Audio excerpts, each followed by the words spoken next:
પાદરા નગરપાલિકાના ward number 2 માં ધારાસભ્ય ચૈતન્યસિંહ ઝાલા પહોંચ્યા અને મતદાન કર્યું। નગરપાલિકાની વાત કરીએ તો નગરપાલિકાના 11 બેઠકો પર ભારતીય જનતા પાર્ટી બિનહરીફ જીત હાંસલ કરી છે અને એ સિવાયની બેઠકો પર આજે મતદાન થઈ રહ્યું છે। ધારાસભ્ય ચૈતન્યસિંહ ઝાલા પહોંચ્યા હતા મતદાન મથક પર મતદાન કરવા માટે અને નાગરિકોને પણ મતદાન કરવા માટે તેમણે અપીલ કરી છે। તાલુકા અને જિલ્લા પંચાયતની બેઠકોની જો વાત કરીએ તો તેમણે કહ્યું કે ભારતીય જનતા પાર્ટી જંગી मतों आ बैठकों पर विजयी बनशे तेवो विश्वास व्यक्त कर्यो छे। स्थानिक स्वराज चूंटणीनो आज मतदाननो दिवस छे। मैं मारा मताधिकारनो उपयोग करीने मतदान कर्युं छे अने पादरा विधानसभाना सर्वे मतदारोने अपील करूं छुं के तेओ पोताना मताधिकारनो फरजियातपणे उपयोग करे अने पादरा विधानसभाना विकास माटे सहयोगी थाय अने पोताना मताधिकारथी ए तेओ पादराना विकास माटे कार्यरत रही सके, लोकसेवा माटे कार्यरत रही सके तेवा उम्मीदवारोनी पसंदगी करे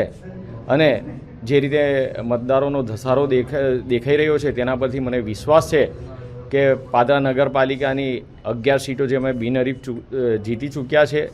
बीजी 17 सीट ए पण अमे बहुमतीथी जीतीशुं अने तालुका पंचायतनी तमाम 26 सीट તેમજ જિલ્લા પંચાયતની 6 સીટો જે અમે ભારતીય જનતા પાર્ટી ભારે બહુમતીથી જીતશે તેનો મને મારા મતદારો પર પૂરેપૂરો વિશ્વાસ છે।